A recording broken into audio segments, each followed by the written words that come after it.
Hello everyone, thank you so much for watching Prestige classes. आज हम पढ़ने वाले हैं आपकी 10th क्लास की ज्योग्राफी की बुक से chapter number 5 minerals and energy resources.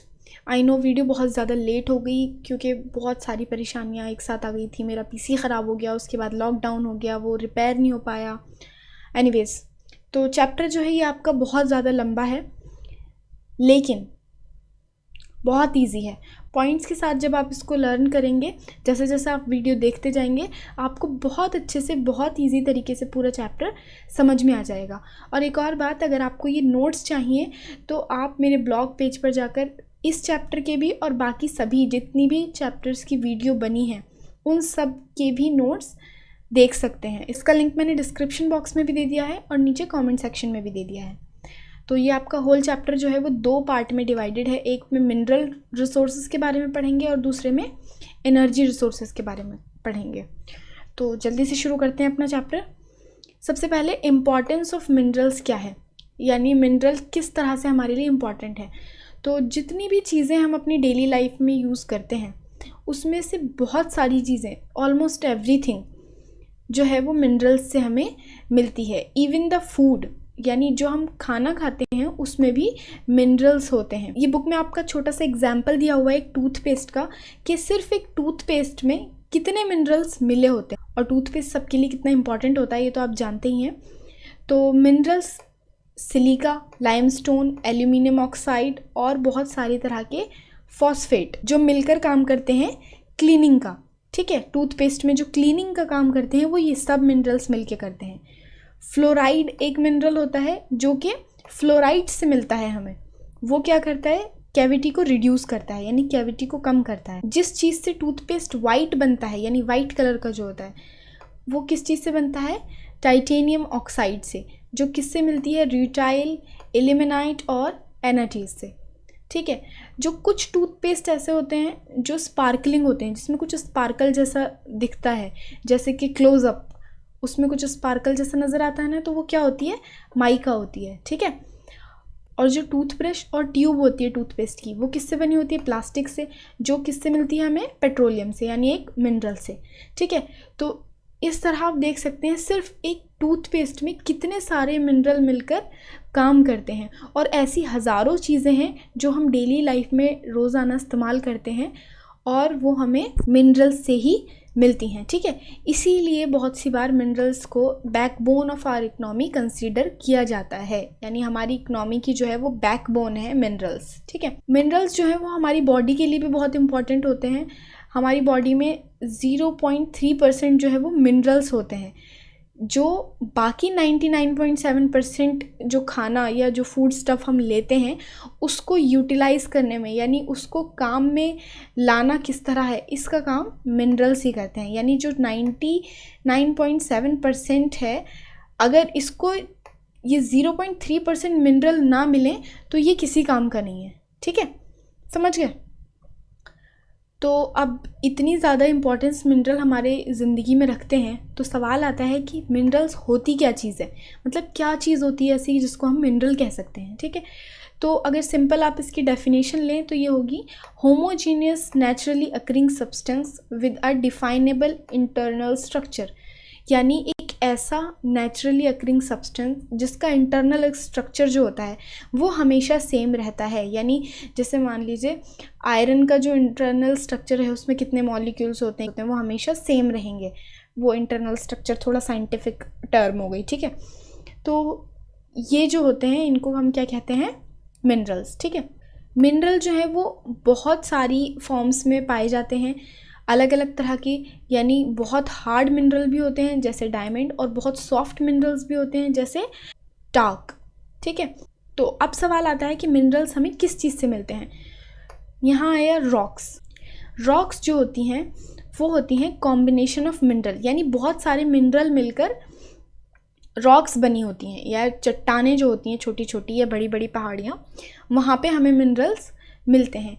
कुछ रॉक्स जो होती हैं जिनमें खाली सिंगल मिनरल मिलता है, यानी कोई भी एक तरह का, लेकिन ज़्यादातर जो रॉक्स होती हैं उनमें कई सारे मिनरल्स आपस में मिले होते हैं, फिर उनको अलग अलग तरीक़ों से हमें सेपरेट करना होता है, अलग अलग करना होता है। ठीक है, तो मिनरल जो है रॉक में कहाँ पाई जाती हैं, यानी पहले रॉक है यानी चट्टान है, उसमें भी एक स्पेसिफिक जगह होती है जहाँ पे मिनरल्स पाए जाते हैं, उनको क्या कहते हैं? ओर्स। ठीक है, the term ore is use to describe an accumulation of any mineral mixed with other elements. यानी ओर टर्म उसके लिए इस्तेमाल की जाती है जो हमें मिनरल दूसरे एलिमेंट्स के साथ जुड़े हुए मिलते हैं। यानी ऐसा नहीं है कि रॉक में यहाँ लोहा रखा है, यहाँ सोना रखा है, यहाँ सिल्वर रखा है, नहीं, ऐसा नहीं होता है। बहुत सारी जो है वो सब्सटेंस और बहुत सारे एलिमेंट्स जो है वो मिले होते हैं, फिर उनमें से एक्सट्रैक्ट करके हमें सबको अलग अलग करना होता है कि ये आपकी प्लास्टिक हो गई, ये आपका पेट्रोलियम हो गया, ये लोहा हो गया। ठीक है, तो ये जो मिक्स मिला होता है सब चीज़ों का, इसको क्या कहते हैं? ओर्स। आई होप आपको यहाँ तक अच्छे से समझ में आ गया होगा।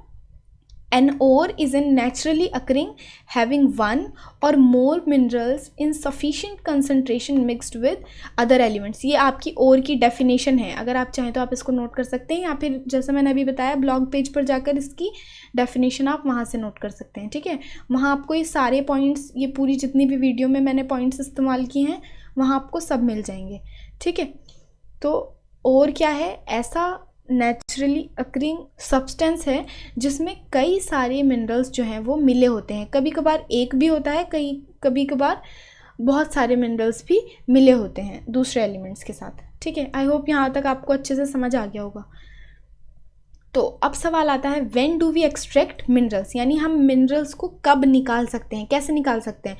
कि ऐसी कहीं भी खुदाई करें और मिनरल निकल जाएगा, ऐसा नहीं होता है। ठीक है, तो factor that play an important role in affecting the economic viability of a reserve, यानी जब कहीं पर मिनरल्स मिलते हैं तो उस जगह को रिजर्व कर दिया जाता है। गवर्नमेंट की परमिशन के बिना वहाँ पे आप एक्सट्रैक्शन नहीं कर सकते किसी भी मिनरल का। ठीक है, रिज़र्व को बनाने के लिए या क्या कंडीशंस हैं कि कोई जगह जो है वो रिज़र्व बन जाए या वहाँ पर खुदाई की जाए मिनरल्स के लिए? ठीक है, सबसे पहला तो आता है the concentration of mineral in the ore, यानी एक ओर में, रॉक में जो ओर है उसमें मिनरल का कितना कंसंट्रेशन है, यानी कितनी मिनरल हमें वहाँ मिल सकती है। सेकेंड है द ईज़ ऑफ एक्सट्रैक्शन, यानी उसको आराम से निकाला जा सकता है, इजी वे में निकाला जा सकता है, या फिर बहुत ज़्यादा मेहनत के बाद हमें बहुत थोड़ा सा मिनरल मिलेगा। ठीक है, थर्ड है क्लोजनेस टू द मार्केट, यानी उसको एक्सट्रैक्ट करने के बाद, मिनरल को निकालने के बाद उसको बेचने के लिए या उसको इंडस्ट्रीज़ तक पहुंचाने के लिए हमारे पास मार्केट कितनी क्लोज है। कहीं ऐसा तो नहीं है कि जितने का हमने मिनरल नहीं निकाला उससे ज़्यादा हमारा पैसा ट्रांसपोर्टेशन में खर्च हो गया। ठीक है, तो ये सारे पॉइंट जो हैं वो ध्यान में रखने होते हैं। ठीक है, a choice has to be made between a number of possible options. ठीक है, तब पॉसिबल ऑप्शन की बिना पर इन पॉसिबल ऑप्शन को ध्यान में रखते हुए उसको रिज़र्व या डिपॉजिट कहा जाता है, और फिर वहाँ पर माइंस बनाई जाती हैं खुदाई के लिए। ठीक है, तो माइंस की बात आई है तो आपकी बुक में ये एक छोटा सा ब्लॉक दिया हुआ है जिसमें ये है what is red hole mining. ठीक है, रेड होल माइनिंग किससे कहते हैं? मिनरल्स जो है वो इंडिया में मोस्टली नेशनलाइज्ड हैं, यानी उनका एक्सट्रैक्शन जो है, यानी उनकी खुदाई जो है वो बिना गवर्नमेंट की परमिशन के हम नहीं कर सकते। ठीक है, जितने भी ट्राइबल एरियाज़ हैं नॉर्थ ईस्ट इंडिया के, वहाँ के जो मिनरल्स हैं वो बहुत सारे इंडिविजुअल और कई कम्युनिटीज़ ने ओन्ड किए हुए हैं, यानी उनके अंडर हैं। मेघालय में बहुत सारा डिपॉजिट है कोल का, आयरन ओर का, लाइमस्टोन का और डोलोमाइट का। ठीक है, डोलोमाइट माइनिंग वहाँ पर बहुत ज़्यादा मशहूर है। तो ऐसा होता है कि इंडिविजुअल और कम्युनिटी ओन करती हैं, वहाँ पे एक्सट्रैक्शन करती हैं, लेकिन विदाउट गवर्नमेंट की परमिशन के लिए के वो नहीं कर सकती। ठीक है, कोल माइनिंग जो है वो जोवाई में और चेरापूंजी में बहुत सारे फैमिली मेम्बर्स के ज़रिए की जाती है। बहुत बड़ी बड़ी नैरो टनल बनाई जाती हैं जिनको कहा जाता है रेड होल माइनिंग। कहाँ होती है रेड होल माइनिंग? जोवाई और चेरापूंजी के इलाके में। कौन करता है? Family members. और कैसी होती है? एक लॉन्ग नैरो टनल होती है, उसको कहते हैं रेड होल माइनिंग। ठीक है, वैसे तो बहुत सारी कम्युनिटीज़ हैं जो रेड होल माइनिंग में इंगेज्ड हैं, लेकिन ये रेड होल माइनिंग हमारी इंडिया में इलीगल है, यानी इसको लीगल परमिशन नहीं मिली हुई गवर्नमेंट से रेड होल माइनिंग की। ठीक है, ये इलीगल है हमारे यहाँ। तो अब यहाँ से आपके काफ़ी इंपॉर्टेंट टॉपिक शुरू होता है। Minerals are generally occurring in these forms, यानी कौन सी ऐसी फॉर्म्स हैं जिनमें मिनरल हमें मिलता है। तो ये 5 टाइप की हैं जिनमें हमें मिनरल्स मिलते हैं। पहली को कहा जाता है बेड्स एंड लेयर्स, इसको हम एक एक करके अभी डिस्क्राइब करेंगे कि ये किस किस टाइप के होते हैं, ठीक है। दूसरा है डीकम्पोजिशन ऑफ सरफेस रॉक्स, तीसरा है एल्यूवियल डिपॉजिट्स, चौथा है ओशन वाटर्स, और फिफ्थ है वीन्स एंड लोड्स, ठीक है। फर्स्ट देख लेते हैं बेड्स एंड लेयर्स। जितनी भी सेडिमेंट्री रॉक होती हैं उनमें मिनरल जो है वो अकर होते हैं बेड्स और लेयर्स में। कैसे? हॉरिजॉन्टल शेप में किसी भी रॉक में जब प्रेशर बढ़ता है, वहाँ का टेम्परेचर इंक्रीज़ होता है, तब ये बेड्स एंड लेयर्स वाली जो कैटेगरी है वो रॉक्स में फॉर्म होती है, ठीक है। ये आप पिक्चर में देख रहे हैं, इस तरह का जो है वो नज़र आते हैं बेड्स एंड लेयर्स में मिनरल। जैसे कि एग्जांपल अगर हम लें तो कोल का है। कोल और आयरन ओर जो हैं वो किस तरह कंसंट्रेट होते हैं? बहुत सारे वक्त तक, बहुत सारे टाइम पीरियड तक जब बहुत ज़्यादा हीट और बहुत ज़्यादा प्रेशर लगता है तब कोल फॉर्म होता है, ठीक है। सेडिमेंट्री मिनरल्स में बहुत सारे मिनरल्स आते हैं, जैसे जिप्सम है, पोटाश सॉल्ट है और सोडियम सॉल्ट है। ये सब बेड्स एंड लेयर्स में ही पाए जाते हैं, सेडिमेंट्री रॉक्स में, ठीक है। बेड्स एंड लेयर्स कहाँ पाया जाता है? सेडिमेंट्री रॉक में, इसको ध्यान रखिएगा, ठीक है। मैं फिर बोल रही हूँ, अगर ये पॉइंट्स आपको चाहिए तो ब्लॉग पेज पर जाकर मेरे आप इन पॉइंट्स को देख सकते हैं, ठीक है। और स्पेशली लास्ट पॉइंट क्या है आपका? स्पेशली एरिड रीजन्स में ये इवेपोरेशन की रिजल्ट में फॉर्म होते हैं, यानी जब इवेपोरेशन होता है तब ये बनते हैं। बहुत ज़्यादा हाई हीट और प्रेशर में जब इवेपोरेशन होता है तब ये मिनरल्स जो हैं वो फॉर्म होते हैं, जैसे जिप्सम, पोटाश सॉल्ट और सोडियम सॉल्ट। नेक्स्ट है डीकम्पोजिशन ऑफ सरफेस रॉक्स। ये तो बहुत ईजी है, ये तो आपको इसके टाइटल से ही पता चल रहा होगा कि ये क्या है, ठीक है। यानी जो सरफेस पर रॉक होती हैं वो टेम्परेचर के चेंज होने से, वेदर के चेंज होने से, प्रेशर से, हीट से, वो जब डीकम्पोज हो जाती हैं तो उनसे मिनरल्स बन जाते हैं, ठीक है। तो ऐसी जो ओर है, यानी ऐसा जो मिनरल है वो है बॉक्साइट। बॉक्साइट जो है वो डीकम्पोजिशन ऑफ सरफेस रॉक से ही हमें मिलता है। नेक्स्ट है एल्यूवियल डिपॉजिट्स। कुछ मिनरल जो हैं वो एल्यूवियल डिपॉजिट्स में मिलते हैं, जैसे सैंड वैली होती हैं, बहुत सारी इलाके में पूरे में सैंड ही सैंड फैला होता है, तो वहाँ पर, या फिर बेस जो होती है, छोटी हिल्स की बेस, वहाँ पर ये मिनरल्स पाए जाते हैं। इनको प्लेसर डिपॉजिट भी कहा जाता है, जिनमें ऐसे मिनरल्स शामिल होते हैं जो पानी से कोरोड नहीं होते। कोरोड मतलब जिनमें पानी से जंग नहीं आता या पानी से वो ख़राब नहीं होते, ठीक है। इस तरह के जो मिनरल्स हैं वो एल्यूवियल डिपॉजिट्स में हमें मिलते हैं। ऐसे मिनरल्स में कौन कौन से मिनरल आते हैं? गोल्ड, सिल्वर, टिन, प्लैटिनम, ठीक है, इस तरह के मिनरल होते हैं। नेक्स्ट है ओशन वाटर्स। जो हमारा ओशन वाटर है, यानी जितने भी बड़े बड़े ओशंस हैं, उनमें बहुत ही वास्ट क्वांटिटी होती है मिनरल्स की। तो कॉमन सॉल्ट, मैग्नीशियम, ब्रोमाइन, ये जो हैं वो ओशन वाटर्स में मिलते हैं। बहुत सी बार पानी के बहाव से वो कोस्ट तक भी आ जाते हैं, बहुत सी बार एक्सट्रैक्ट करना पड़ता है, बहुत सी बार मशीनों के ज़रिए एक्सट्रैक्ट करना पड़ता है, ठीक है। ओशन बेड्स जिसको कहा जाता है, ये आप पिक्चर में देख रहे हैं, तो ये भी मैग्नीज नोड्यूल्स में बहुत ही रिच होते हैं, यानी इसमें मैग्नीज जो है वो बहुत ही ज़्यादा पाई जाती है। लास्ट है आपका वेन्स एंड लोड्स, ठीक है।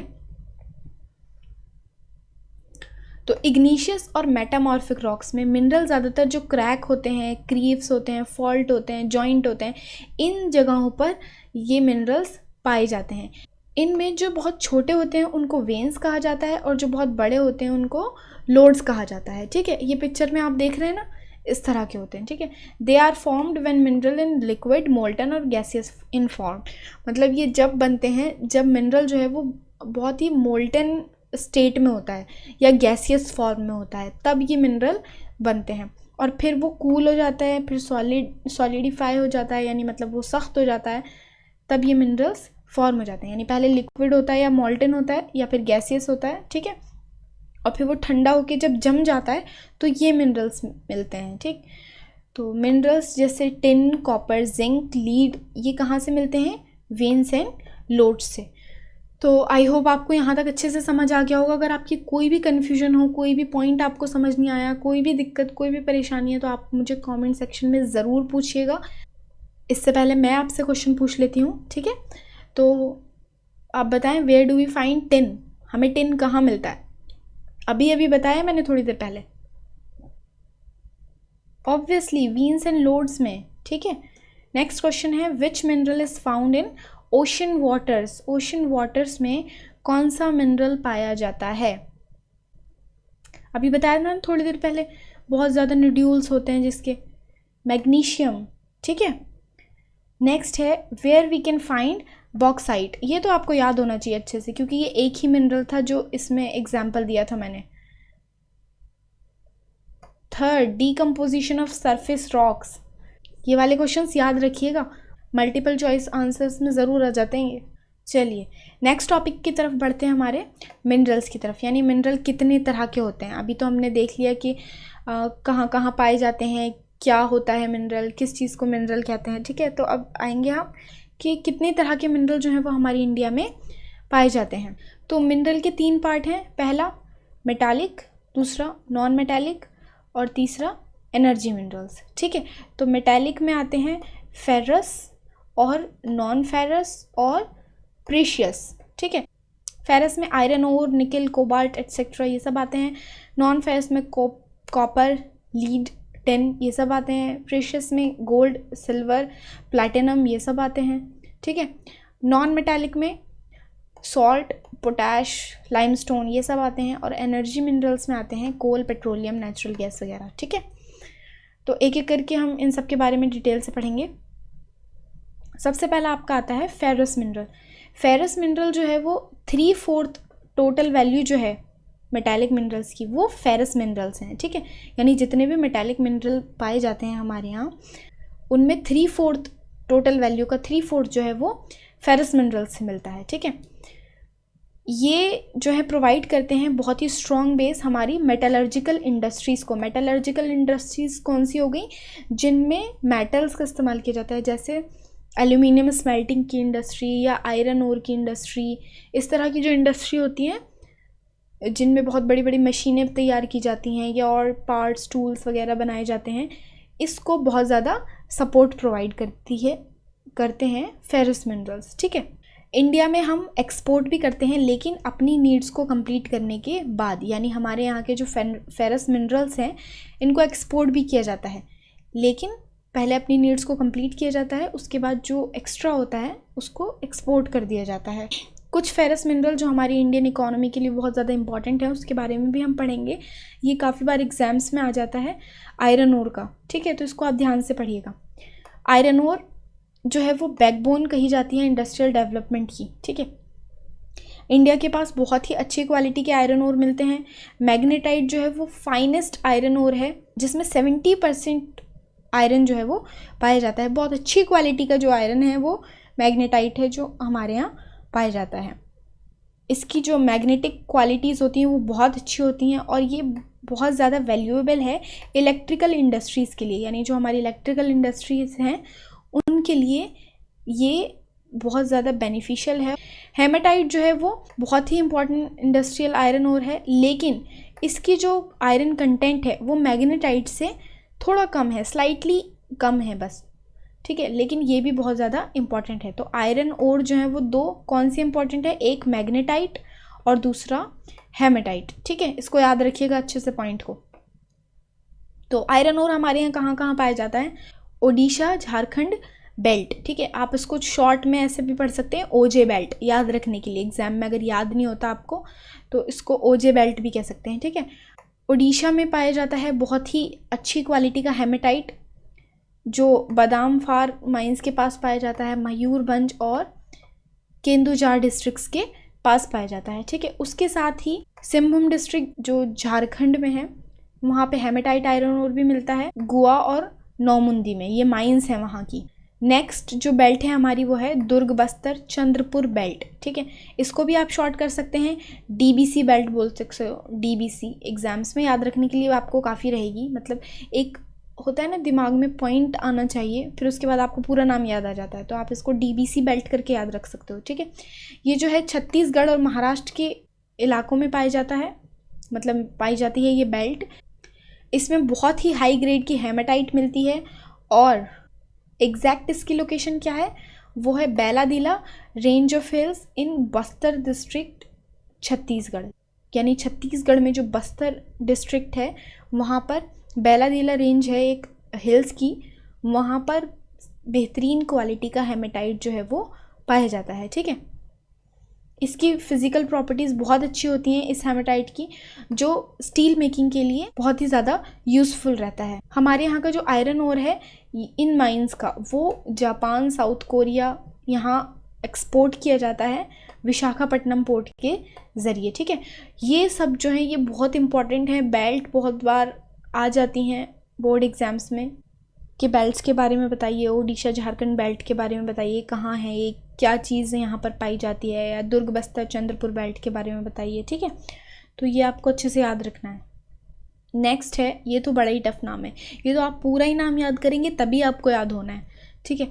बल्लारी चित्रदुर्गा चिकमंगलुरु तुमाकुरु बेल्ट, ये जो है वो कर्नाटक में पड़ती है ये वाली बेल्ट, और बहुत बड़ा रिज़र्व है आयरन ओर का, ठीक है।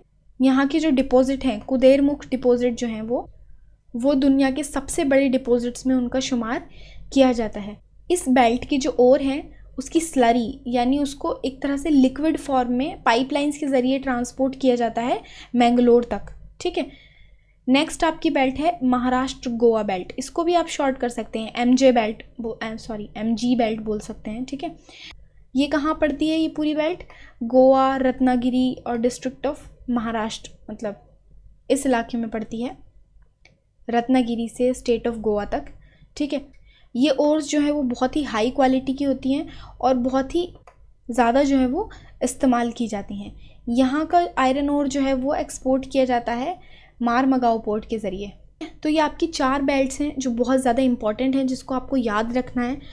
मैं फिर बोल रही हूँ, ये पॉइंट्स जो हैं अगर आपको चाहिए तो आप मेरे ब्लॉग पेज पर जाकर ये पॉइंट्स जो हैं वो देख सकते हैं, लिंक मैंने डिस्क्रिप्शन में दे दिया है। तो ये एक छोटा सा पाई चार्ट है कि कौन सी स्टेट जो है वो कितना कंट्रीब्यूट करती है आयरन ओर के लिए। आयरन ओर की बेल्ट जो है वो कहाँ पाई जाती है, 33% जो है वो ओडिशा में, 11% जो है वो कर्नाटक में, 19% जो है वो छत्तीसगढ़, 28% झारखंड और 9% बाकी अदर स्टेट्स में जहाँ थोड़ा थोड़ा पाया जाता है, कम क्वांटिटी में पाया जाता है, ठीक है। नेक्स्ट आपका इम्पॉर्टेंट मिनरल है, फेरस मिनरल पढ़ रहे हैं हम, ये याद रखिएगा, ठीक है। मैंगनीज़ जो है वो ज़्यादातर स्टील मैन्युफैक्चरिंग के लिए इस्तेमाल किया जाता है और फेरोमैग्नीज अलॉय जो बनते हैं उनके लिए इस्तेमाल किया जाता है। 1 टन स्टील बनाने के लिए तकरीबन 10 किलो मैंगनीज़ जो है वो चाहिए होती है, यानी 1 टन स्टील जो है वो 10 किलो मैंगनीज़ से बनती है, ठीक है। ये ज़्यादातर जो है वो bleaching powder, insecticide, pesticides, paints, इन सब में इस्तेमाल किया जाता है मैंगनीज़ का, ठीक है। ओडिशा जो है वो बहुत बड़ा प्रोड्यूसर है इस ओर का इंडिया में। अगर हम 2000-2001 की बात करें, जो डाटा आपकी बुक्स में दिए हुए हैं, तो 1/3 जो कंट्री की टोटल प्रोडक्शन है उसका 1/3 हिस्सा जो है वो ओडिशा से आता है मैंगनीज़ का। ये मैंगनीज़ का पाई चार्ट है। कर्नाटक 22%, ओडिशा 25%, मध्य प्रदेश 24% और बाकी स्टेट्स का 29%। तो ये 2 फेरस मिनरल्स थे जो बहुत इंपॉर्टेंट थे, मैंगनीज़ और आयरन ओर, जो ज़्यादातर एग्जाम्स में आपके आते हैं। नेक्स्ट है नॉन फेरस मिनरल्स। इंडिया में नॉन फेरस मिनरल्स जो हैं वो बहुत ज़्यादा सेटिस्फैक्ट्री रिजर्व नहीं है, यानी बहुत ज़्यादा नहीं है हमारे पास नॉन फेरस मिनरल्स, ठीक है। नॉन फेरस मिनरल्स में कौन कौन से मिनरल आते हैं, copper, bauxite, lead, zinc, gold, ये सब जो है नॉन फेरस मिनरल्स होते हैं, जो बहुत सारी मेटलर्जिकल इंडस्ट्रीज़, इंजीनियरिंग इंडस्ट्रीज़ और इलेक्ट्रिकल इंडस्ट्रीज़ के लिए बहुत ज़्यादा इम्पॉर्टेंट होते हैं। कुछ हम नॉन फेरस मिनरल्स के बारे में भी पढ़ेंगे, क्योंकि बहुत सी बार एग्जाम्स में नॉन फेरस मिनरल के बारे में भी पूछ लिया जाता है, ठीक है।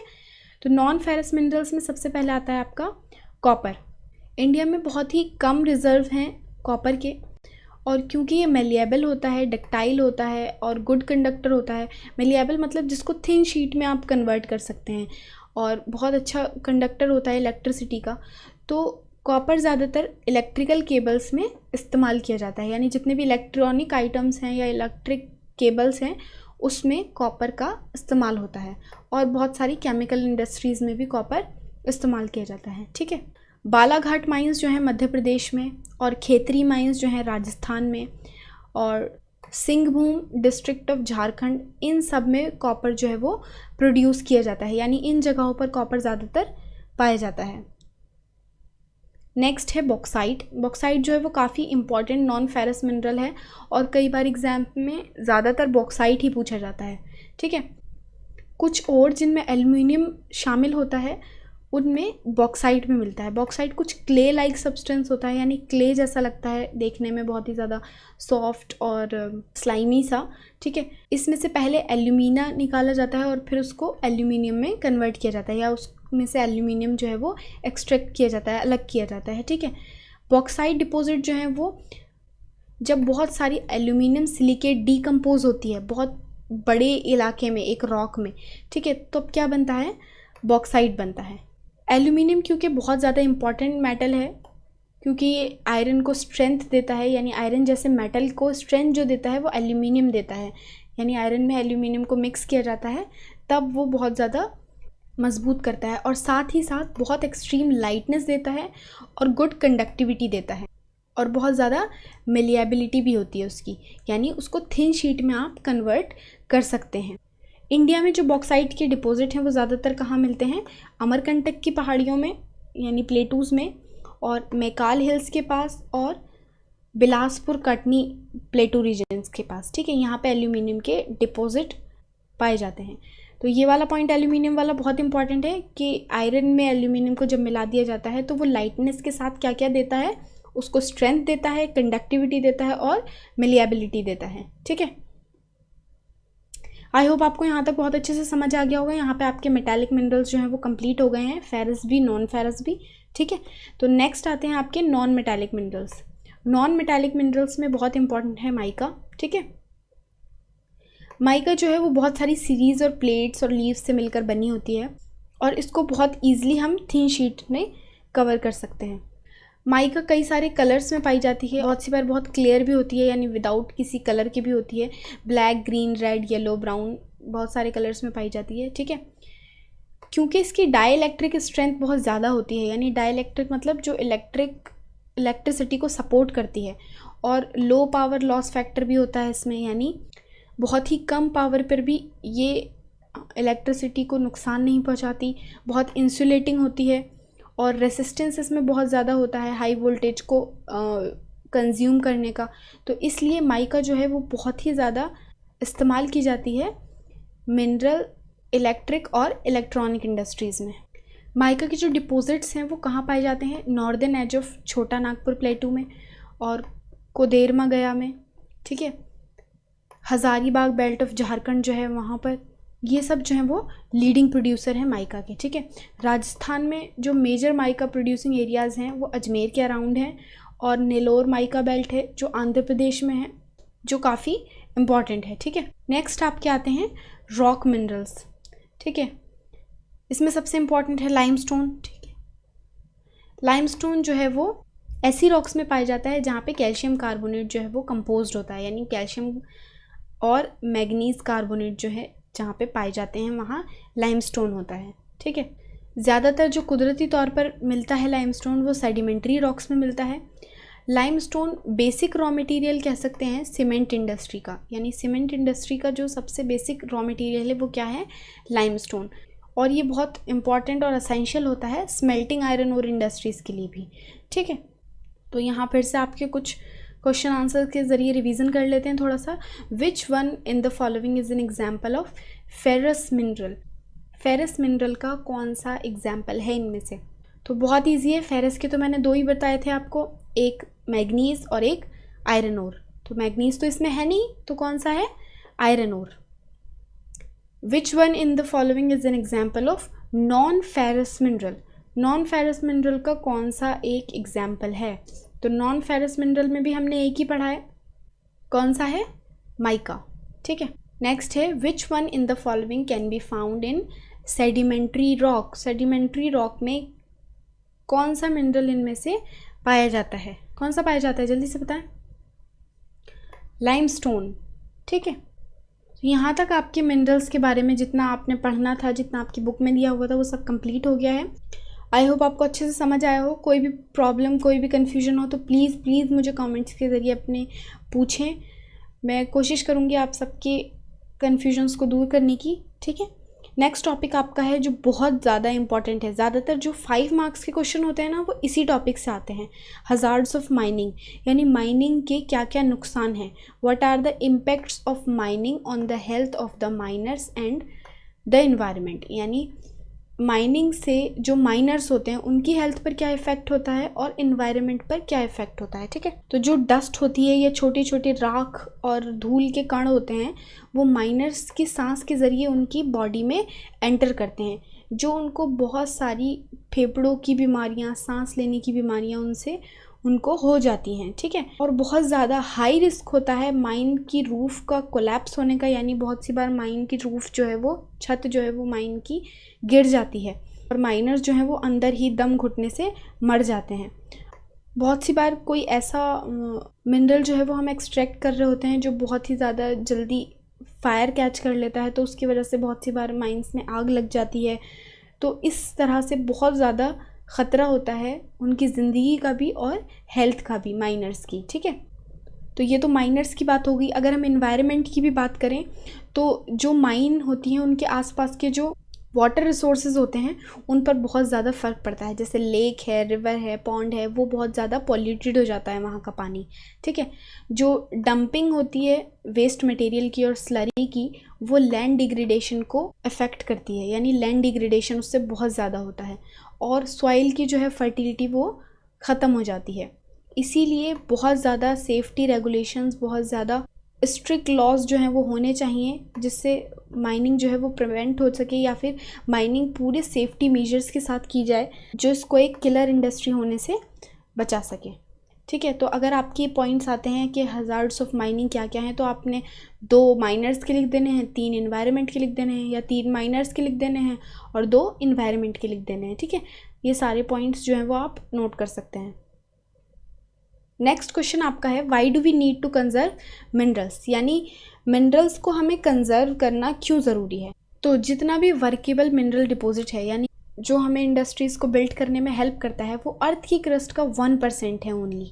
ठीक है, और इसको बनने में हज़ारों साल लग जाते हैं, मिलियंस, लाखों साल लग जाते हैं। ठीक है, उसको बनने में, उसको कंसनट्रेट होने में मिनरल्स को। ठीक है, तो जो रेट ऑफ फॉर्मेशन है, यानी जो बनने का रेट है, वो बहुत ज़्यादा स्लो है रेट ऑफ कंजप्शन से, यानी उतनी देर में चीज़ बन नहीं पाती जितनी देर में वो खर्च हो जाती है। तो रेट ऑफ फॉर्मेशन जो है वो बहुत ही ज़्यादा कम है रेट ऑफ कंजम्पशन से। इसीलिए हमें मिनरल्स को जो है वो कंजर्व करना चाहिए, यानी बचाना चाहिए, ताकि जो है वो हम फ्यूचर के लिए उसको सेव कर सकें। वरना अगर हम इसी तरह, यानी बहुत ज़्यादा हम अपने मिनरल्स को जो है वो इस्तेमाल करते रहे, तो एक वक्त कैसा आएगा कि फॉर्मेशन जो है वो कंप्लीट नहीं हो पाएगी मिनरल्स की, और जो हमारे पास पहले से एक्स्ट्रा मिनरल्स थे वो हम पूरे कंज्यूम कर चुके होंगे।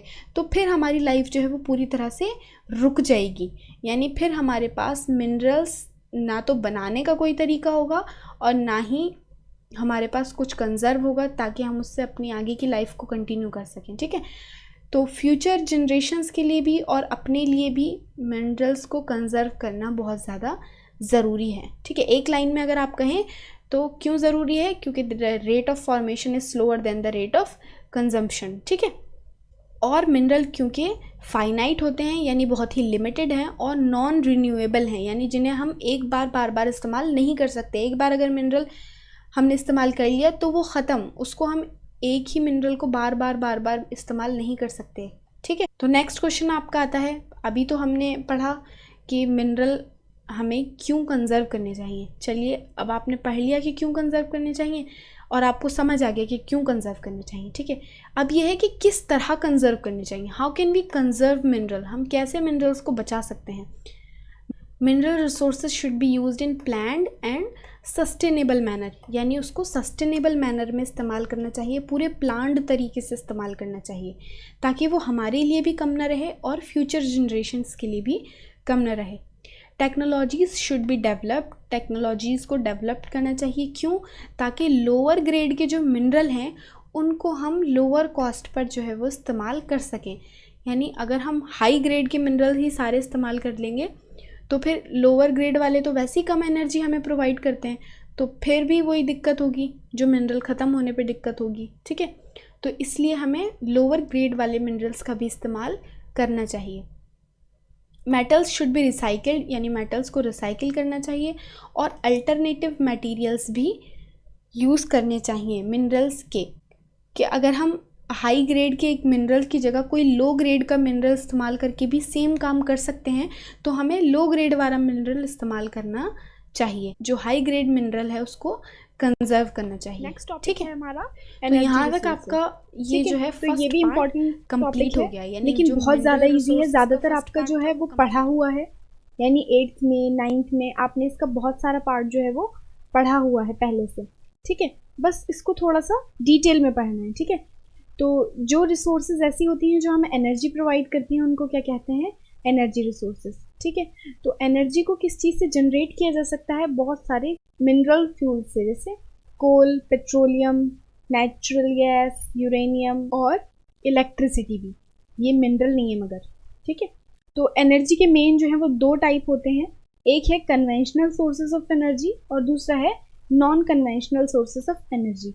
बहुत ईजी है। कन्वेंशनल सोर्सेज ऑफ एनर्जी में कौन सी एनर्जीज आती हैं? Firewood energy, cattle dung cake, coal, petroleum, natural gas और electricity, both hydel and thermal, यानी हाइडल इलेक्ट्रिसिटी भी और थर्मल इलेक्ट्रिसिटी भी। ठीक है, non conventional sources of energy में आपके आते हैं solar energy, wind energy, tidal energy, geothermal energy, biogas energy और एटॉमिक एनर्जी। तो सबसे पहले हम पढ़ेंगे कन्वेंशनल सोर्सेज ऑफ एनर्जी के बारे में और उसमें भी कोल के बारे में। ठीक है, इंडिया में कोल जो है वो बहुत ज़्यादा मात्रा में पाया जाता है। बहुत अच्छा फॉसिल फ्यूल जो है वो इंडिया में अवेलेबल है कोल का। ठीक है, इसका इस्तेमाल किया जाता है पावर जनरेशन के लिए, to supply energy to industries as well as for domestic needs, यानी इंडस्ट्रीज़ के लिए भी हम कोल का इस्तेमाल करते हैं और डोमेस्टिक यूज़ के लिए भी ये इस्तेमाल होता है। ठीक है, इंडिया जो है वो बहुत ज़्यादा डिपेंडेंट है कोल पर अपनी कमर्शियल एनर्जी रिक्वायरमेंट्स के लिए, यानी जो फैक्ट्रीज़ में बड़ा माल जो है तैयार किया जाता है या जहाँ पर ज़्यादा हीट, ज़्यादा एनर्जी की ज़रूरत होती है बड़ी बड़ी इंडस्ट्रीज़ में, वहाँ पर कोल का ही इस्तेमाल किया जाता है। कोल जो है वो कैसे बनता है? Due to the compression of plant material over millions of years, मतलब बहुत लाखों करोड़ों साल तक जब प्लांट का जो गला सड़ा पार्ट होता है या जो भी वेस्टेज होता है हमारी क्रस्ट पर, अर्थ क्रस्ट पर, उस पर बहुत ज़्यादा दाब लगता है, बहुत ज़्यादा प्रेशर लगता है। ठीक है, तो उससे कोल जो है वो बन जाता है। ठीक है, हमारे इंडिया में कोल की कई वेराइटीज़ पाई जाती हैं depending on the degrees of compression, depth and time of burial, यानी जितने दिन से वो दबा हुआ है, जितनी डेप्थ में वो दबा हुआ है, जितना कंप्रेशन उस पर लग रहा है, उस हिसाब से कई प्रकार का कोल जो है वो हमारे इंडिया में पाया जाता है। सबसे फर्स्ट है पीट। इसमें बहुत ही लो कार्बन होता है, इसमें हाई मॉइस्चर होता है और बहुत ही लो हीटिंग कैपेसिटी होती है पीट में। ठीक है, ये सबसे लास्ट ग्रेड का होता है कोल। ठीक है, नेक्स्ट है लिग्नाइट। ये लो ग्रेड ब्राउन कोल होता है और बहुत सॉफ्ट होता है और इसमें हाई मॉइस्चर होता है। ठीक है, थर्ड है बिटुमिनस कोल। ये हाई ग्रेड कोल होता है जो मेटलर्जिकल इंडस्ट्रीज के लिए इस्तेमाल किया जाता है और ये वाला कोल जो है वो बहुत ही पॉपुलर है कमर्शियल यूज़ के लिए, यानी जो बड़ी इंडस्ट्रीज होती हैं उनमें इसी कोल का जो है वो इस्तेमाल किया जाता है। और लास्ट है एंथ्रासाइट। ये हाईएस्ट क्वालिटी का हार्ड कोल होता है। ठीक है, मैं फिर बोल रही हूँ, अगर आपको ये नोट्स चाहिए, ये पॉइंट्स चाहिए, तो आप मेरे ब्लॉग पेज पर जाकर ये सारे पॉइंट्स, ये सारे नोट्स जो हैं वो नोट कर सकते हैं, जिसका लिंक मैंने डिस्क्रिप्शन बॉक्स में दे दिया है। ठीक है, तो कोल इंडिया में कहाँ पाया जाता है, ये बहुत इंपॉर्टेंट है। ठीक है, इंडिया में कोल जो है वो दो सीरीज में पाया जाता है, यानी मेन दो जियोलॉजिकल एजेस हैं जहाँ पर पाया जाता है। कैसे डिफाइन किया जाता है इनको? सबसे पहला तो है गोंडवाना। ठीक है, ये ओवर 200 मिलियन ईयर्स पुराना कोल है जो कहाँ मिलता है हमें? दामोदर वैली, वेस्ट बंगाल और झारखंड के पास, झरिया, रानीगंज, बोकारो, ये सब इम्पॉर्टेंट कोल फील्ड्स हैं गोंडवाना टाइम पीरियड की, ठीक है। नेक्स्ट है टर्शरी कोल। टर्शरी कोल ये अबाउट 55 मिलियन ईयर्स ओल्ड कोल है, यानी 55 करोड़ साल पुराना, जो कहाँ पर पाया जाता है? North eastern state of Meghalaya, Assam, Arunachal Pradesh और नागालैंड के करीब, ठीक है।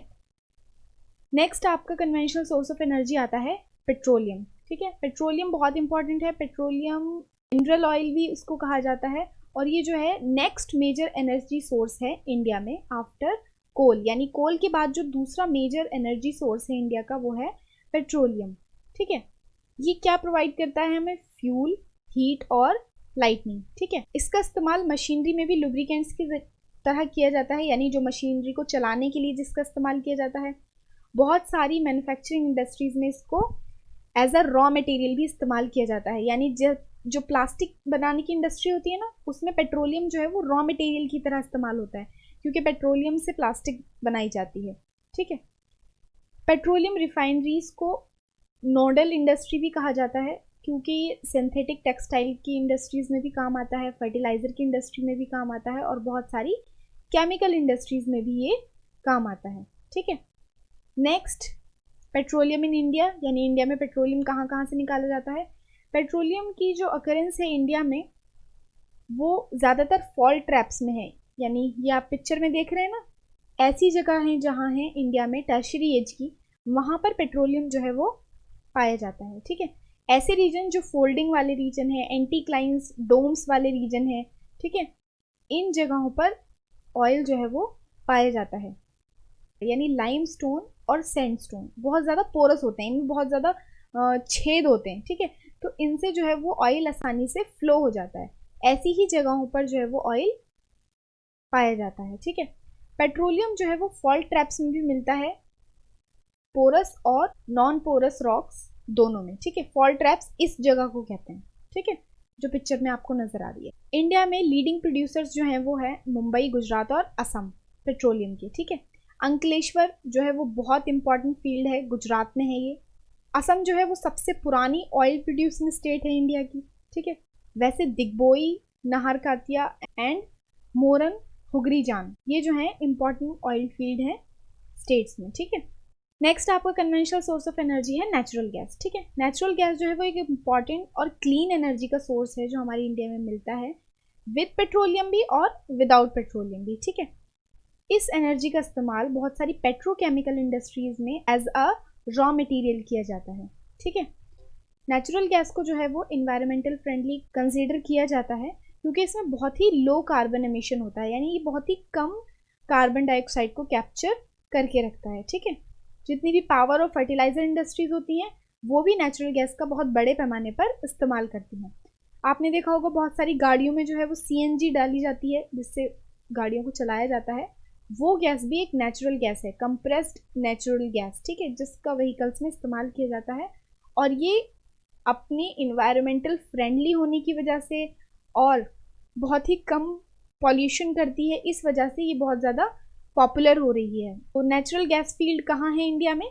बहुत बड़ा रिजर्व है नेचुरल गैस फील्ड का, वो है कृष्णा गोदावरी बेसिन के पास, और Mumbai high, Gulf of Cambay, Andaman and Nicobar, ये सब जो है वो बहुत ही इंपॉर्टेंट एरियाज हैं नेचुरल गैस के, ठीक है।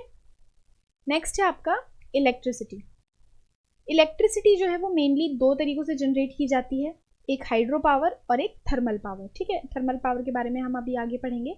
हाइड्रो पावर इस्तेमाल की जाती है by running water which drives hydro turbines to generate electricity, यानी जब पानी को जो है पानी के दबाव से, पानी के प्रेशर से जो है टर्बाइंस को चलाया जाता है और इलेक्ट्रिसिटी जो है वो जनरेट की जाती है, जिसमें इंक्लूड होते हैं मल्टीपर्पज़ प्रोजेक्ट, जैसे आपने देखा होगा डैम्स वगैरह जो बनाए जाते हैं, जैसे भाखड़ा ननगल डैम है और दामोदर वैली कॉरपोरेशन है, ठीक है, कोपिली हाइडल प्रोजेक्ट है, ये सब जो हैं वो हाइड्रो पावर इलेक्ट्रिसिटी जनरेट करते हैं, ठीक है। नेक्स्ट होती है थर्मल पावर। इसको किस तरह जनरेट किया जाता है? By burning fuels such as coal, petroleum और नेचुरल गैस, यानी जो अभी हमने कन्वेंशनल सोर्स ऑफ एनर्जी पढ़े ना, उनको इस्तेमाल करके, यानी उनकी एनर्जी को इस्तेमाल करके क्या बनाया जाता है? इलेक्ट्रिसिटी बनाई जाती है, ठीक है। थर्मल पावर स्टेशंस जो हैं वो नॉन रिन्यूएबल फॉसिल फ्यूल इस्तेमाल करते हैं इलेक्ट्रिसिटी बनाने के लिए, ठीक है। हमारे इंडिया में तकरीबन 310 थर्मल पावर प्लांट्स हैं, ठीक है। तो अब जल्दी से क्वेश्चन जो है वो आप आंसर करिए। विच of the following is not an example of conventional source of energy. तो इनमें से कौन सा जो है वो कन्वेंशनल सोर्स ऑफ एनर्जी का एग्जाम्पल नहीं है। तो अभी हमने कौन सा पढ़ा, पेट्रोलियम और इलेक्ट्रिसिटी और नेचुरल गैस। तो ऑड वन आउट कर लेंगे, कौन सा नहीं पढ़ा है हमने, सोलर एनर्जी, ठीक है। सोलर एनर्जी क्या है, non conventional source of energy है, ठीक है। नेक्स्ट क्वेश्चन है, how many types of coal can be found in India. यानी इंडिया में कितनी टाइप्स के कोल जो हैं वो मिलते हैं। बहुत ईजी है, अभी बताया तो थोड़ी देर पहले। क्या आंसर होगा इसका, 4 टाइप के कोल जो है वो इंडिया में मिलते हैं। पीट is a type of what, ये बहुत इंपॉर्टेंट है, बहुत सी बार जो कोल के टाइप हैं वो आ जाते हैं। लो, ये तो मैंने खुद ही आंसर दे दिया, ये किसका टाइप है, कोल का, ठीक है। तो नेक्स्ट टॉपिक आपका आता है non conventional sources of energy. Non conventional sources of energy कौन से होते हैं।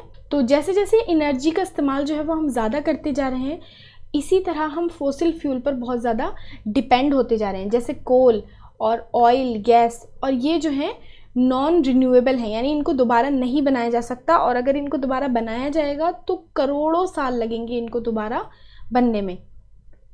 इसीलिए ऑयल की जो प्राइस है वो दिन ब दिन बढ़ती जा रही है और गैस की जो है वो शॉर्टेज होती जा रही है। इसकी वजह से क्या प्रॉब्लम हमें फेस करनी पड़ सकती है, जो एनर्जी सप्लाई है फ्यूचर में वो हमारी ख़त्म हो सकती है या कम हो सकती है, अगर हम इसी तरह non conventional sources of energy को जो है वो इस्तेमाल करते रहे बहुत ज़्यादा, ठीक है। तो increase use of fossil fuel also causes serious environmental problems. यानी फोसिल फ्यूल का बहुत ज़्यादा इस्तेमाल करने से जो है वो क्या होता है, इन्वायरमेंट जो है वो बहुत ही ज़्यादा पॉल्यूट होता है। इसीलिए हमें बहुत सारी रिन्यूएबल एनर्जी सोर्सेज की ज़रूरत है, जैसे solar energy, wind energy, tide energy, biomass energy, ठीक है, एनर्जीज फ्रॉम वेस्ट मटेरियल। तो इन सब के इस्तेमाल से हम क्या कर सकते हैं, अपनी जो नॉन रिन्यूएबल एनर्जी रिसोर्सेज हैं उनको बचा कर रख सकते हैं फॉर फ्यूचर यूज़, यानी फ्यूचर में इस्तेमाल करने के लिए हम उनको बचा सकते हैं, ठीक है। इंडिया के पास जो है वो बहुत ज़्यादा मात्रा में सनलाइट, वाटर और विंड है, मतलब बहुत ही रिच हैं हम इन तीनों चीज़ों में, और बायोमास में भी साथ ही साथ, ठीक है। और हमारी इंडिया में रिन्यूएबल एनर्जी रिसोर्सेज के इस्तेमाल के लिए बहुत ज़्यादा डेवलपमेंटल प्रोग्राम्स जो हैं वो बनाए जा रहे हैं। लोगों को बताया जा रहा है कि वो किस तरह सनलाइट, वाटर, विंड एनर्जी या बायोमास एनर्जी का इस्तेमाल जो है वो कर सकते हैं एनर्जी हासिल करने के लिए। इससे हमारा पॉल्यूशन भी कम होगा, एनर्जी भी हमें मिलेगी और नॉन रिन्यूएबल रिसोर्सेज भी ख़त्म नहीं होंगी। तो सबसे पहले आती है न्यूक्लियर और एटॉमिक एनर्जी। ये एनर्जी जो है, एटॉमिक एनर्जी, ये जो है वो डोमेस्टिक यूज़ में नहीं आती है, लेकिन फिर भी ये बहुत ज़्यादा इम्पॉर्टेंट है क्योंकि ये हमें बहुत ही large amount of energy provide करता है। ये किस तरह मिलती है हमें, एटम का जो स्ट्रक्चर है उसमें कुछ ऑल्ट्रेशन किया जाता है जिसकी वजह से हमें एटॉमिक एनर्जी मिलती है। When such an alteration is made, much energy is released in the form of heat and this is used to generate electric power। जब हम एटम्स में अल्ट्रेशन करते हैं तो बहुत ज़्यादा एनर्जी जो है वो रिलीज़ होती है हीट की शक्ल में, और उससे हम जो है वो इलेक्ट्रिसिटी बनाते हैं, ठीक है। यूरेनियम और थोरियम, ये दो मेन सोर्सेज हैं न्यूक्लियर और एटॉमिक एनर्जी के, जो हमें कहाँ मिलते हैं, झारखंड में और अरावली रेंज ऑफ राजस्थान में, ठीक है। इनका इस्तेमाल किसके लिए किया जाता है, न्यूक्लियर पावर को प्रोड्यूस करने के लिए, ठीक है। जो मोनाजाइट सैंड ऑफ केरला है, यानी केरला में ये जगह है मोनाजाइट सैंड, तो वो जो है बहुत ज़्यादा रिच है थोरियम में। नेक्स्ट आपकी आती है सोलर एनर्जी। सोलर एनर्जी तो बहुत ज़्यादा इजी है, यानी जो एनर्जी हमें सन से मिलती है। इंडिया क्योंकि एक ट्रॉपिकल कंट्री है तो यहाँ पे बहुत ज़्यादा पॉसिबिलिटी है सोलर एनर्जी को कैप्चर करने की, ठीक है। फोटोवोल्टिक टेक्नोलॉजी होती है जिससे हम सनलाइट को जो है वो कन्वर्ट कर सकते हैं इलेक्ट्रिसिटी में, ठीक है। और इसी के लिए बहुत बड़े बड़े सोलर प्लांट जो है वो स्टैब्लिश किए गए हैं इंडिया के अलग अलग पार्ट्स में।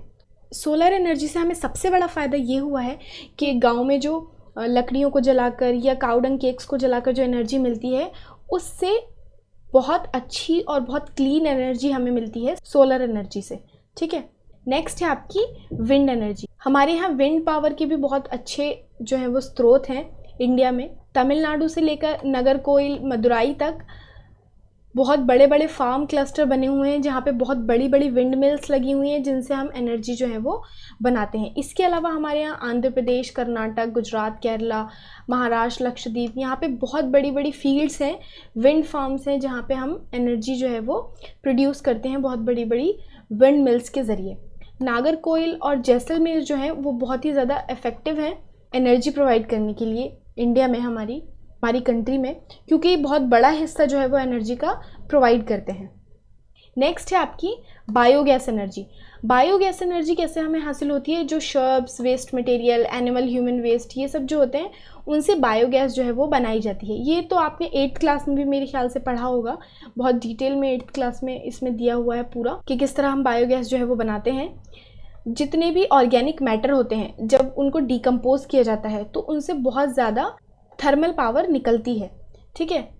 तो ये एज़ कम्पेयर टू, यानी अगर हम कंपैरिजन करें केरोसिन, काउडंग केक्स और चारकोल का, तो उससे भी ज़्यादा अच्छी एनर्जी जो है वो हमें बायोगैस एनर्जी से मिलती है। बायोगैस प्लांट जो है वो गवर्नमेंट के ज़रिए भी लगाए जाते हैं, यानी म्यूनिसिपल कॉरपोरेशन वाले या कोऑपरेटिव सोसाइटीज़ वाले जो होते हैं वो भी लगाते हैं, और बहुत से इंडिविजुअली भी अपने घरों में बायोगैस, हमारे गाँव के इलाकों में या रूरल एरियाज़ में इसको बायोगैस प्लांट्स को क्या कहा जाता है? गोबर गैस प्लांट, ठीक है।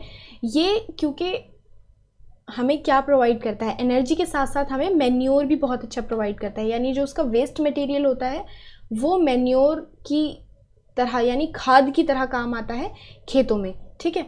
और एनर्जी फॉर कुकिंग और लाइटनिंग तो देता ही है, यानी रोशनी भी देता है और हमें खाना बनाने के लिए एनर्जी भी प्रोवाइड करता है, ठीक है। तो बायोगैस जो है वो प्रिवेंट करता है लॉस ऑफ ट्रीज़, प्रोवाइड करता है चीप एनर्जी और इन्वायरमेंटल फ्रेंडली एनर्जी, ठीक है। तो बायोगैस भी बहुत ज़्यादा इंपॉर्टेंट है। जैसे कन्वेंशनल सोर्स ऑफ एनर्जी में आपकी पेट्रोलियम और कोल बहुत इंपॉर्टेंट है, ऐसे ही non conventional source of energy में आपका सोलर एनर्जी और बायोगैस एनर्जी दोनों बहुत ज़्यादा इंपॉर्टेंट है, ठीक है। नेक्स्ट आती है आपकी टाइडल एनर्जी। जो ओशनिक टाइड्स होते हैं उनको इलेक्ट्रिसिटी जनरेट करने के लिए इस्तेमाल किया जाता है, और जो डैम्स में फ्लड गेट्स बनाए जाते हैं, यानी बहुत बड़े बड़े टरबाइंस भी लगाए जाते हैं जिनसे जो है वो जब ऊंचे टाइड उठते हैं समंदर में तो उनसे पानी गिरता है और फिर इलेक्ट्रिसिटी को जो है वो जनरेट किया जाता है। During the high tide water flows into the inlet and gets trapped when the gate is closed. यानी जब हाई टाइड्स होते हैं इनलेट्स जो है वो खुल जाते हैं और एनर्जी जो है वो ट्रैप हो जाती है। इस तरह आप पिक्चर में देख रहे हैं ना, ये ऐसा होता है, ठीक है। After the tide falls outside the flood gate, जब टाइड जो है वो फ्लड गेट पर आकर गिरते हैं, जब बहुत तेज़ी से पानी प्रेशर से जाता है तो टरबाइन चलते हैं जिससे पावर जनरेट होती है। इसको क्या कहते हैं? Tidal energy. इंडिया में gulf of Khambhat, gulf of Kutch in Gujarat, western coast और गंगेटिक डेल्टा, सुंदरबन रीजन, इन सब जगहों पर जो है वो टाइडल एनर्जी को इस्तेमाल किया जाता है और टाइडल एनर्जी को ही प्रोड्यूस किया जाता है, ठीक है। नेक्स्ट आपकी आती है जियोथर्मल एनर्जी। ये लास्ट है। जो इंटीरियर ऑफ द अर्थ होता है हमारा, उसकी हीट को इस्तेमाल करके जो हीट और इलेक्ट्रिसिटी प्रोड्यूस की जाती है उसको कहा जाता है जियोथर्मल एनर्जी। जो बहुत ही ज़्यादा गर्म इलाके हैं हमारे इंडिया में, वहाँ की जो ग्राउंड वाटर है वो हीट को जो है कैप्चर करता है और स्टीम प्रोड्यूस करता है, यानी भाप बनाता है, जिससे जियोथर्मल एनर्जी हमें मिलती है। स्टीम का ही इस्तेमाल करके टरबाइंस को चलाया जाता है जिससे इलेक्ट्रिसिटी बनती है, ठीक है। तो टरबाइंस किस किस चीज़ के ज़रिए चलाई जाती हैं? डैम्स में भी चलाई जाती हैं और टाइडल एनर्जी में भी टाइड्स के ज़रिए चलाई जाती हैं, जियोथर्मल में भी। और इन सब से क्या जनरेट होती है? इलेक्ट्रिसिटी। और इलेक्ट्रिसिटी हमें क्या प्रोवाइड करती है? एनर्जी। 2 जियोथर्मल एनर्जी के प्रोजेक्ट जो हैं वो इंडिया में इस्टेब्लिश किए गए हैं। एक है जो पर्वती वैली पर मणिकरम हिमाचल में मौजूद है और दूसरा है पूगा वैली लद्दाख में, ठीक है। तो यहाँ से एक और इम्पॉर्टेंट टॉपिक आपका है कंजर्वेशन ऑफ एनर्जी रिसोर्सेज, यानी एनर्जी रिसोर्सेज को हमें कंजर्व करना क्यों ज़रूरी है। ये तो बहुत सी बार आप पढ़ चुके हैं कि एनर्जी जो है वो हमारी बेसिक रिक्वायरमेंट है हमारी इकोनॉमी की, तो इसलिए उनको सेव करना हमारी रिस्पॉन्सिबिलिटी है। जितनी भी ज़्यादा कंजप्शन हम करेंगे एनर्जी की, इतनी ही ज़्यादा आने वाली जनरेशन को और हमें भी फ्यूचर में प्रॉब्लम होगी। इंडिया जो है वो आजकल बहुत ही निचले पायदान पर आता है एनर्जी एफिशिएंट कंट्रीज़ में, ठीक है। तो हम कोशिश करें कि हम अपनी एनर्जीज़ को और ज़्यादा सेव करें।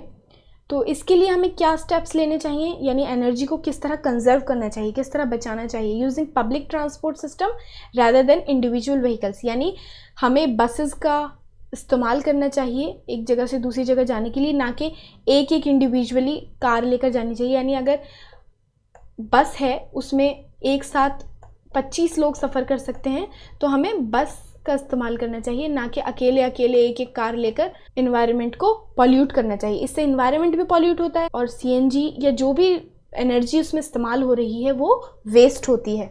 और जब इलेक्ट्रिकल डिवाइस को हम इस्तेमाल नहीं कर रहे हो तो हमें उन्हें स्विच ऑफ कर देना चाहिए और non conventional sources of energy का ज़्यादा से ज़्यादा इस्तेमाल करना चाहिए। कन्वेंशनल सोर्सेज ऑफ एनर्जी को ज़्यादा से ज़्यादा सेव करना चाहिए। ठीक है, तो जल्दी से अब क्वेश्चन कर लेते हैं क्योंकि वीडियो बहुत ज़्यादा लंबा हो गया है।